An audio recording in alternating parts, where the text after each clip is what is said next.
Hello, this is your host, Austin Hopkins, and welcome to the Introvert Leader Podcast.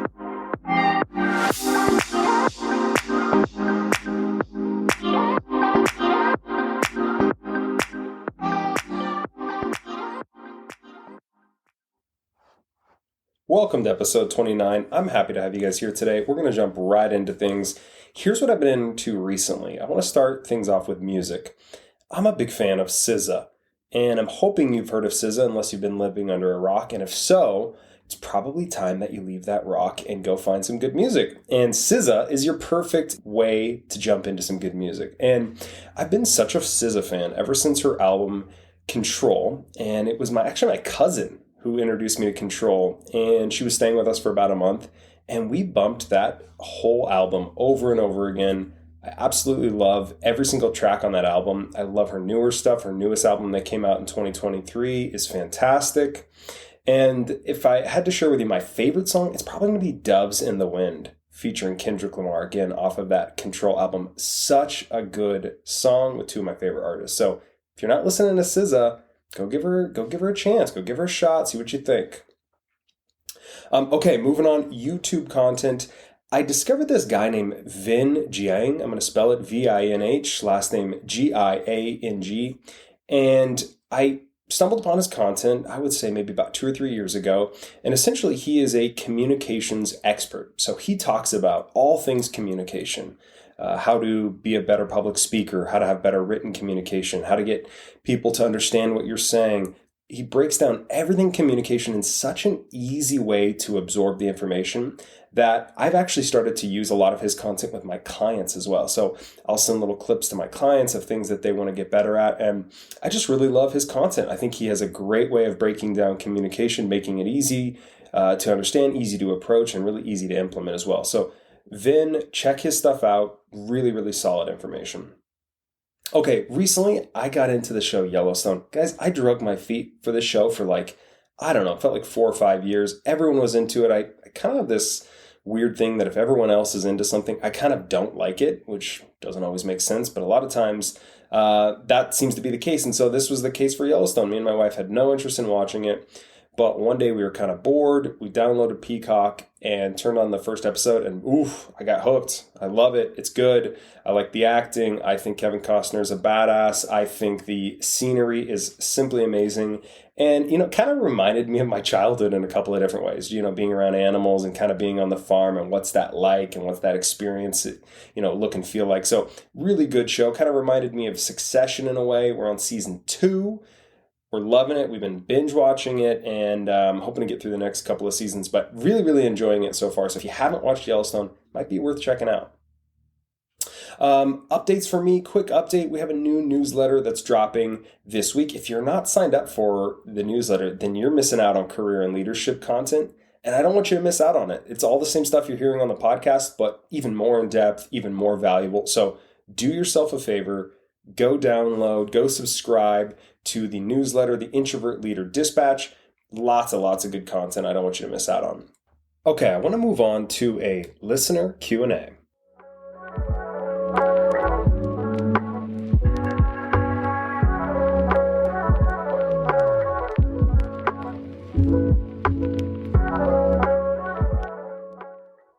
Okay, today's question comes from Tony, and Tony asked, what should I do if I'm unhappy in my job? And Tony, first off, I'm sorry, man. That's not a good feeling to have at all. I've been there. I know what that's like. It's pretty shitty, actually. So hopefully I'm going to give you a couple things you can do, Tony, that's going to help you out. So number one is you got to identify what the root cause is. Why are you unhappy? Is it the scope of work? Is it your boss? Is it the company culture? Is it something else about the job, the environment that's causing you to be unhappy? Is it wasted potential? What is the reason you're feeling unhappy? And then once you've been able to identify the reason why you're unhappy, you got to figure out if it's something that you can do to change. So if it's just an unhealthy company culture and it starts at the top and the CEO is not a good CEO, the chances of you in your position being able to change the entire company culture are probably not great. So if it was me in that situation, I would probably look for a new job. Another example would be, let's say it's something that is within your control. Maybe it's the relationship between you and your boss that's causing you to be unhappy. Well, maybe you can start to work on that relationship, giving some feedback, asking what you can do better, working on collaboration, better communication routines. I don't know what it's going to be for you, Tony, but figure out what the reason is for your unhappiness. See if you can do something to control the outcome. If you can't, it's time to look for something new. So I'm hoping that was somewhat helpful for you, Tony. Of course, always here to chat about these kind of situations, guys. And these are the kind of things that I love helping clients with. So if you're in a situation like this, if you have something going on at work that's not going so well, something that's causing you a little stress, anxiety, discomfort, send me a message. I want to see what I can do to help point you in the right direction, give you some ammo, some information, some strategies, some tactics to help you get from point A to point B. All right, great question. Thanks for sending that in. Okay, so today we're talking about self-awareness, and I want to kind of break it down. What is self-awareness and why are we chatting about it? So I believe self-awareness is one of, if not the most important aspect of finding career success and life success. It's the difference between mediocre and amazing results. It separates bad leaders from good leaders. And finally, it helps you get the best from those around you. And self-awareness at its most basic level is really just how a person experiences, understands their own character, feelings, motives, desires, beliefs, right? It's the understanding of what you bring to the table, who you are, your tendencies, things like that. So that's what I really want to talk about today is self-awareness, how to get better at being self-aware, how to use that as your career superpower, how that intersects with leadership. I want to break down some of the common misconceptions of self-awareness and really just give you guys a couple of tools, a couple strategies that I've kind of figured out in my career that have helped me get better results. So I thought it'd be fun to kick it off with some common misconceptions around self-awareness. So you probably heard the term, and maybe you've heard of some of these misconceptions. So the first one I want to hit you with is you either have self-awareness or you don't. So some people think that either you have it or you don't, you were born with it or you weren't. I don't believe that, and I don't believe that's true at all. I believe that it's just like most things in life, right? Most things in life can be improved. Right now, there's certain things in life you have zero control over, you cannot make any improvement in. But for most things within your life, with intention, with reflection, with patience, with consistency, you can change those things. So I think that's a big misconception. If you've been told you don't have self-awareness, that's okay. We're going to work on it. So another misconception that I hear a lot is a lack of self-awareness only hurts you. It really only hurts you. It doesn't really affect the people around you. And I'm here to tell you that's BS. Your lack of self-awareness is making it harder for the people around you.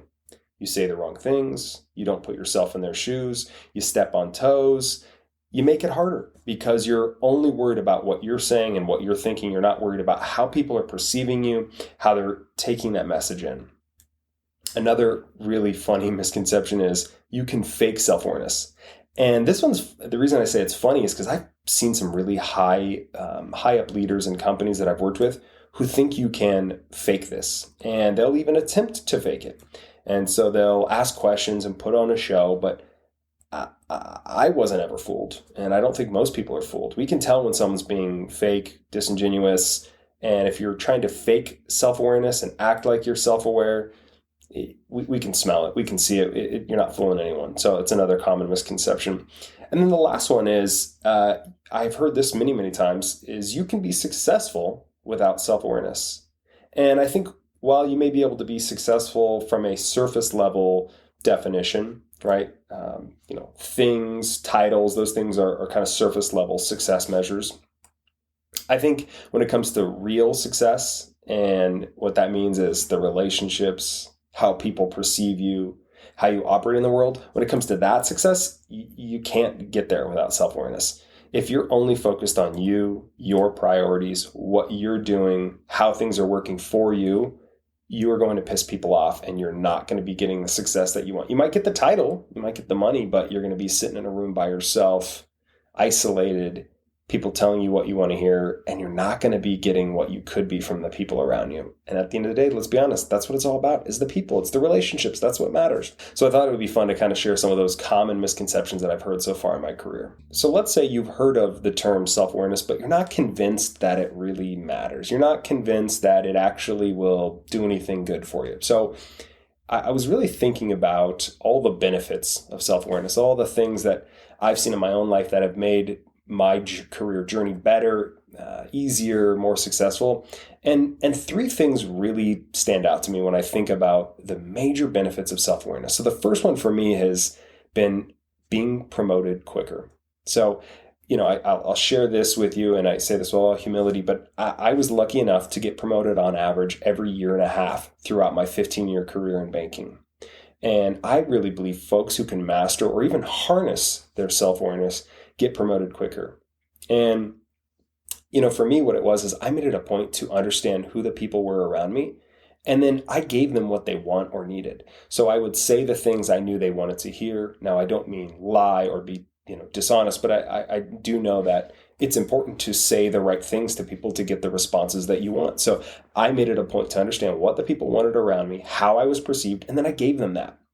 And I really believe that a big reason for my frequent promotions was my ability to harness self-awareness and to know what my team was thinking, how they were feeling, what did they need that I could give to them, what did my peers think, what did my boss need, and really just put myself in their shoes and understand how I was being perceived and what I was doing and how that was affecting them.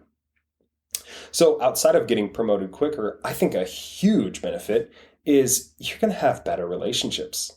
And, personally, I felt like I've been able to carve and create some really healthy relationships around me because I'm trying to give the people what they want again. For example, if I'm interacting with a peer from work who has some great ideas, but is kind of constantly getting overlooked because, they're a little shy, I could approach that in two different ways. Number one is I could just kind of let them do their own thing, right? I could, figure out a way to just kind of stay out of their way, and hopefully they'll find success and hopefully they'll get, the spotlight they deserve. Or I could see how my interactions with them could possibly get them closer to what they wanted. So what I could do in that situation is I could find a way to spotlight their ideas in a meeting, right? I could make sure to brag to their boss. Again, those are some examples of me giving you ways that you can put the focus on others rather than yourself. And when you're putting the focus on others and helping others, you're going to get better relationships. That's just how that works. People are going to see, oh my gosh, this guy, this girl's not in it for just themselves. They're here to help me. And guess what? They're going to want to help you back. They're going to become more self-aware. It's weird how that kind of works. When you start giving people things, they start treating you that way. So I think 100% it can lead to better relationships. You're going to piss people off less. They're going to enjoy spending time with you. They're going to think that you actually care about them. Really, really important stuff. And then the last one is I think you're going to have more fulfillment. When I'm focused on the people around me rather than myself, I feel more fulfilled. Helping people feels good. It's no wonder that if you ask most people why they do the job that they do, they say they want to help people. And I believe that's the same here for self-awareness. And I think it's so important, the tie-in between fulfillment and self-awareness. The more self-aware I am, the more aware of how I'm acting, why I'm acting the way I am, and being careful to give people what they need and want, I feel more fulfilled, right? Because I'm giving instead of taking. So I think fulfillment's a big one. Getting promoted quicker is a big one. And then better relationships. People who are more self-aware, studies show they have better relationships. They have less depression. They have less anxiety. They have more excitement, you name it, in their life. So those are the three big benefits that I've experienced in my life. So I felt like I had to share those with you. Okay, so let's say I sold you on the idea of being more self-aware, but maybe you don't really know how to do it. And you think, Austin, this sounds like a great concept, but how in reality can I actually get better at self-awareness? Well, I'm so glad you asked. I have 4 or 5 different ways that I know can 100% help you with your self-awareness. So number one is, I think the first step is to figure out and identify what your negative tendencies, patterns, emotions are, right? Are there patterns around your life that aren't helping you? Are you quick to judge others? Are you quick to get angry, jealous, dismissive? The first step is to identify those areas in your life. Now, you can do some self-reflection, take out a piece of paper, do some journaling, think through the different areas in your life that you maybe not been super proud of, that could have gone better. You can also ask the people around you, right? We'll get into that one in just a second, but I think it's really, really important to identify those tendencies, patterns, thoughts, emotions, beliefs, And at minimum, acknowledge them. I'm not even saying you have to fix them, but I think going through life and just not even acknowledging them or identify them, that's a problem. So you need to be at least able to identify and acknowledge those tendencies, patterns you have in your life. So once you've identified it, obviously you're going to want to get better at that, right? So a couple of different ways you can do that is you can ask for feedback. So I think it's really, really important after you've identified those potentially negative patterns, tendencies, beliefs, etc. It's important that you look outside yourself and also involve the people around you, right? So who are the people that you're actually interacting with that these negative tendencies can kind of peek their ugly head and affect others? So during the normal course of the day, situations are going to pop up that aren't ideal, right? And you can usually feel if something is off with the other person you're chatting with. You can look at their body language. You can look at their facial expressions, etc. And I always thought, for me, asking for feedback was a really great way to improve my self-awareness because I wanted to know how the other person's feeling and thinking right now. So some of the questions that I would ask as I was interacting with folks during the day is things like this. Am I making any sense? Was that too intense? Am I missing anything by chance? Did I fully understand your point? Are you with me? Right? Little things like that. You're checking in to make sure that they hear what you're saying, but that you're coming across the right way. Did I offend you? Do you see things differently? Questions like that where you're basically trying to find out, hey, what's going on? Is this making sense? Am I being perceived the way I think I'm being perceived? And you might get some answers like, no, that doesn't make any sense at all. Or, yeah, I don't agree with you at all. Hey, good. That's good. That's information that's going to help you then figure out, okay, well, next time I'm in this situation, how am I going to change my communication style? How am I going to change how I'm perceived by others? So asking for feedback from, colleagues, peers, employees, your boss, your spouse, your friend, doesn't matter. Asking for feedback, how you're being perceived, it is really, really an easy way to get kind of a baseline of where you're at. So I think another one is to not assume that you're better than others. Another way to get better at self-awareness is to not assume that you are better, that your experience is more important. And I really believe that ego is the enemy of self-awareness. And you may be at the top of your game, but there's nothing attractive in thinking that you're better than others. You can learn from literally every single human being on earth. There's something to be learned, to glean from them. Everyone has a different experience. They've done things that you haven't done. So assuming that your experience is more valuable is flat out wrong. Approach your life, your work with a sense of curiosity and respect for those around you. And if you're only learning from those ahead of you in life, then you're missing out on potentially hurting those around you. So for me, I try to make it a point that I don't care if you're the highest ranking person in the company or if you're the lowest ranking person in the company. I don't care if you're a barista at Starbucks. I don't care if you're washing my car. I don't care if you're packing up groceries at the grocery store. I don't care what your job is. You have value. I can learn something from you. And at minimum, I can treat you with respect and not think that I'm better than you because of a title or any other reasons. Because I think it goes without saying, but we all started from somewhere. None of us was born perfect. None of us was born with all these amazing talents and gifts. They've been developed over time. So to assume that you figured it out and that there's nothing of value from others is very, very self-centered. And personally, I think it's the opposite of self-awareness because you're basically saying to the world, there's nothing that anyone else can do for me. I'm perfect, right? So I think that's another one. And then one other one that was kind of new to me as I was doing some research for this episode is, we have a tendency when these situations at work or in our life go not so well, when we're interacting with someone, to ask why. Why didn't that go well? But studies have found that the folks who ask why actually don't get the best results. In fact, when they ask why about those negative situations, they actually feel worse, believe it or not. And studies and research show that asking yourself what is far more productive, right? And I'll give you some examples and break that down. So asking yourself why is just kind of ruminating. Why did that happen, right? And it allows you to fill things in with your mind that may or may not be true, but asking what? Things like, what can I do in the future to prevent this? What in this situation could I have approached differently? Or what circumstances led to the situation I'm in? Could I potentially avoid those in the future? So asking what, getting more detailed on, the what behind things as opposed to the why, that seems to be a good one. Now, full transparency, I can't say that I have mastered that one. I just kind of stumbled upon that over the last few weeks I was doing research, but I will say that I agree with it in theory, and I think it makes sense. And then I think the last one is start working on your deficiencies, right? And how do you do that? You catch yourself in the moment or right after, and then take a mental note. Apologize or own your negative actions or how you made the other person feel. Identify why and how you're feeling the way you are. And remember, you're not your feelings. When you have a scary moment at work, that doesn't make you scared. That just means you had a scary moment. And when you're having a sad day at work, that doesn't mean you're sad. That just means you're having a sad moment, right? So I think knowing what your deficiencies are and then taking a moment to acknowledge, identify them is super important. So personally speaking, I have a tendency to get too emotional too quickly. My wife has called me out on it.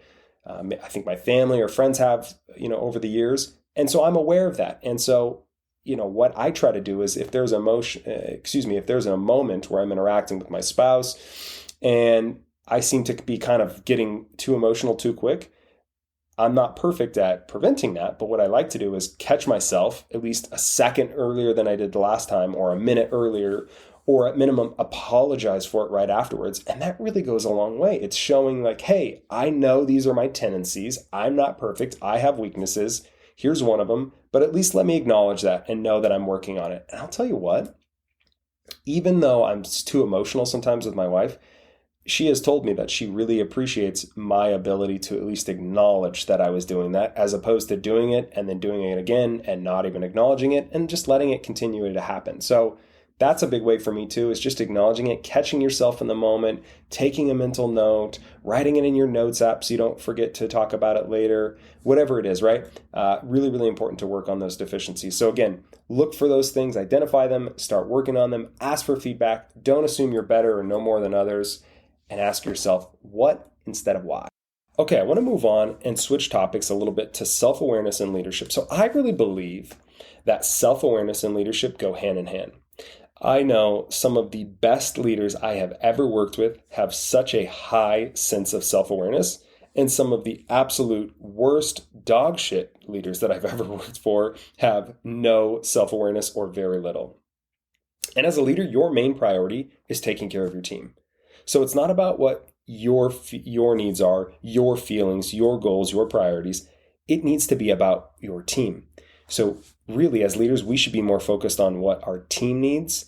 And in turn, we're going to find that we get success faster. So that means caring about how you affect your team, spending energy on how you deliver your message, on how your team feels after a call. How are they going to read this email that I just sent? How are they going to feel after that assignment I just gave them? So constantly trying to be aware of how your team is feeling and perceiving what you're saying is so freaking important.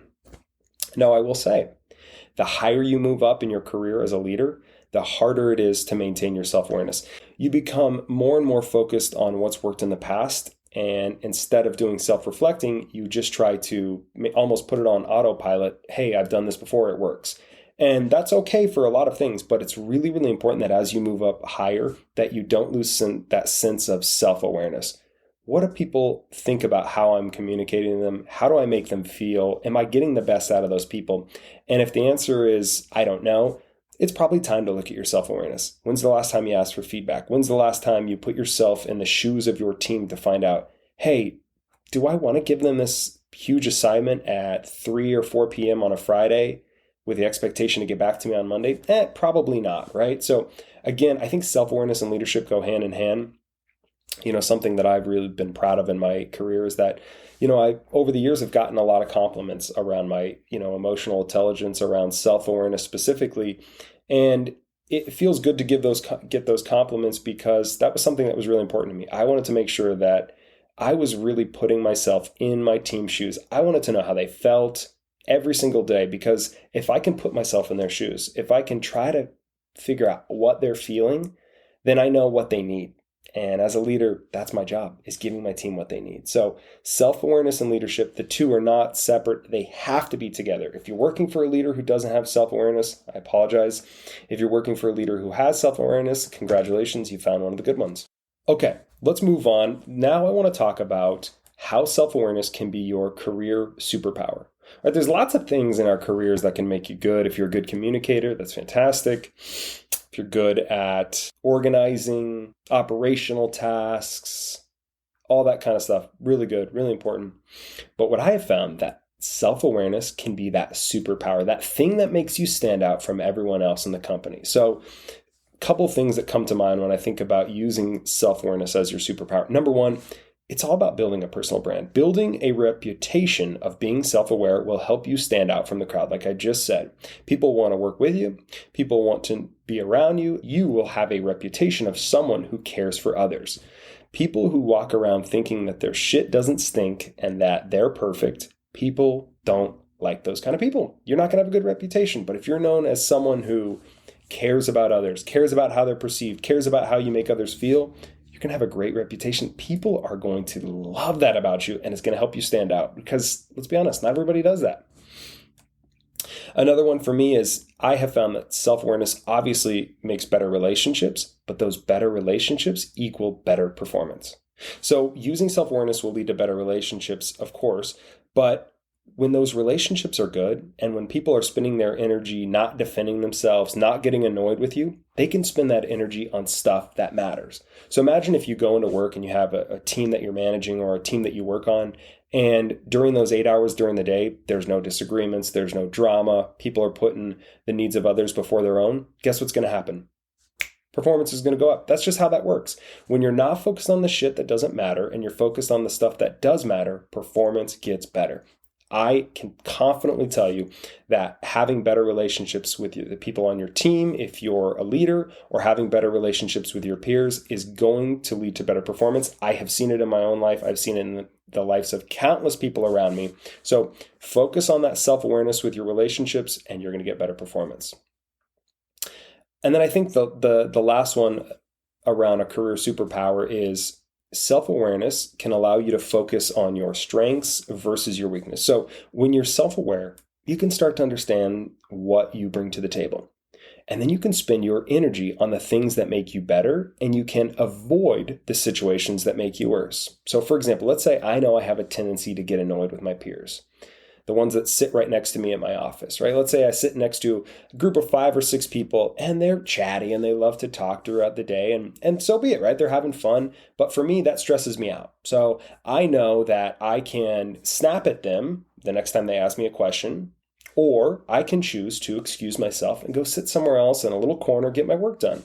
And so having that self-awareness around my tendency to get annoyed in that is going to allow me to focus on my strengths and avoid the weaknesses. And, a lot of people talk about fixing your weaknesses. Yes, I think that's important. You need to be aware of them. But at the end of the day, it's far more valuable to focus on your strengths and leaning into those than trying to worry about your weaknesses. We all have a set of weaknesses. None of us are perfect. We are not born being the perfect career rock star. We're not born being the perfect leader. It takes time and effort. And even with that time and effort, we're always going to have weaknesses. So spending your time worrying about those, not going to be good, but focusing on your strengths, focusing on the things you can control. So for me, I really built my reputation on self-awareness, and I really believe that those better relationships helped my career, and also focusing on the strengths versus the weakness was also really, really helpful for my career. And so I'm hoping you can use a couple of those things to help you supercharge your career. Okay, I want to transition to self-awareness gone wrong. What are the risks of maybe too much self-awareness, or just the risks in general surrounding self-awareness? So the first one for me is overthinking. And I'm going to be the first to admit, I'm a classic overthinker, and it's something I still struggle with today. And if you're doing self-reflecting and you're harnessing your self-awareness, and it's causing you to overthink, to spend too much time thinking about something that you can't fix, that's a problem. So yes, you need to be aware of how others are perceiving you and how you're making them feel and act, but you also need to know that ruminating stuff, you also need to know that ruminating about stuff, overthinking stuff, beating a dead horse, as they say, is not going to be helpful. So there's a balance, right? There's a balance between saying, okay, how am I going to make sure I make this person feel the right way? But also knowing that I'm not going to replay every second of every sentence I've had throughout the day. That one goes perfectly into the next one. Another self-awareness, potential negative would be people pleasing. So I've shared this on the podcast before. I deal with that. And if you're worried about what people think, it can become a problem. As someone who still struggles with it, I can tell you how much of an energy drain it can be. Obviously, you got to live your life for yourself, but keep in mind how you affect others. So, it's okay to let people down sometimes. Don't be afraid to let people down in the micro in the pursuit of the macro.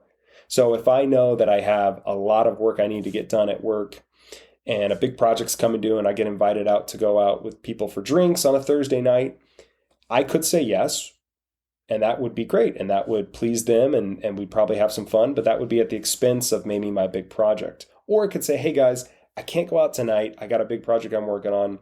And yeah, they might be a little disappointed in the micro, but in the macro, it's getting me closer to my goal, nailing that project. So people pleasing, that can also be a bad aspect of self-awareness if you let it get too far. I think another one is looking back instead of looking forward. So if you're spending all of your time reflecting on what happened, past events, you're going to be stuck in the past. The past is good, don't get me wrong, but it's good for reflecting, but it's not good to live in the past. Instead, acknowledge what didn't go right and use that energy to instead think of what the future. What can I do better next time? What can I do to remember this the next time I'm in this situation? How can I make sure that I avoid this bad situation in the future? And so I think looking back, if you're using that self-awareness to just look back and think about how you hurt people's feelings or how you maybe were perceived not perfectly, that's not going to be good if you do too much of that. So it's all about keeping in mind that the goal is to move forward. That's the main goal in life, is to move forward in your relationships, your career, everything that's involved in your life is to move forward. And if you're looking back, you're not moving forward. And then I think obviously goes without saying, if you're lacking self-awareness, you're going to have strained relationships. And it's going to lead to really, really poor situations with the people around you. You're going to piss people off. You're going to make it harder for them. And overall put your needs before them. It's going to be not good for anyone involved. So abandoning self-awareness can be detrimental to relationships. So even if it's someone you don't really like, but you're in a relationship with them, maybe it's a work relationship, you're on, it's a colleague, it's a peer, it's a boss, still keeping in mind self-awareness, even with the people that you don't really like spending time with, it's super important. You don't want to strain that relationship any more than it is. So we talked about a lot today. We talked about what self-awareness is, how you can use it for your career, what are the things to focus on, how to get better at it. What I want to do is tell you a little story about some self-awareness and a situation that happened for me. So this was a number of years ago, and I was chatting with someone on my team, one of my teammates, and we were just kind of chatting. I don't know how the conversation started, but we were kind of just talking about maybe my leadership style. And I remember my employee who I was chatting with looked at me at one point and said, hey, I want to give you some feedback. And she said, Austin, we can tell that you're coming into work and you're working hard, but it just doesn't seem like you care. And I had heard her say that, and I got to be honest with you, I kind of was taken aback. I wasn't sure if I agreed with it, if I didn't agree with it. And what I did in that moment was just kind of listen and then take that away and started to think about it over the next few days. And what I really came to realize is I was coming in and doing the work. I was focused on getting the performance of the branch. I was focused on getting results, and that was great. But I wasn't showing my team that I cared about them as much as I could be. So that one hurt, right? But what I did is I took that information and immediately started to see if I could show my team that I cared. Because at the end of the day, I cared deeply. I care so much about the people on my team. That was my entire reason for being a leader. But I had, in that moment, in that season, lost fact of that and focused on the other stuff that comes up in life, the business priorities, the goals, the deadlines, the things that all come up, that we all experience that come up in our lives, instead of focusing on what really mattered, which was my team. the human beings that I was working with, that I was managing, that was all that mattered. And I had let that taken a back seat, let that fall to the wayside. And I wasn't showing my team that I cared. So over the next year or so, I spent as much time as possible trying to show my team that I cared, whether that was checking in on them, making it a point to develop people that needed development, adjust my communication style, be flexible with my team when they needed it, push them when they needed to be pushed. You name it, right? I just made it an effort to show them that I cared.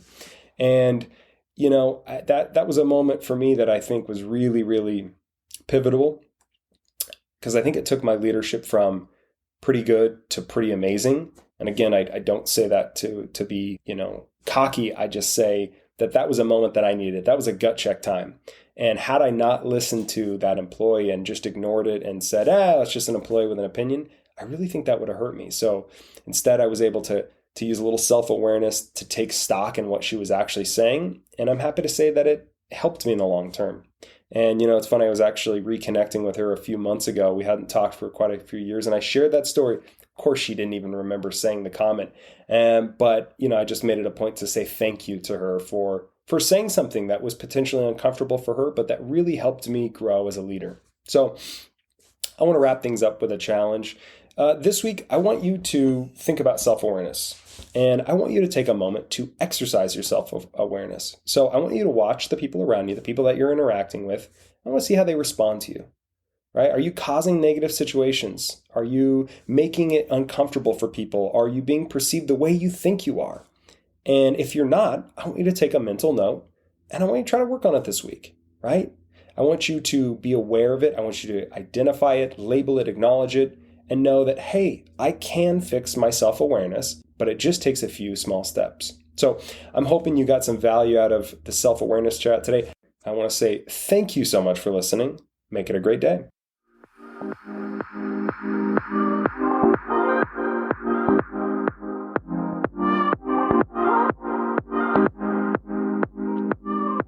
This has been the Introvert Leader Podcast. Subscribe for new episodes every other Wednesday.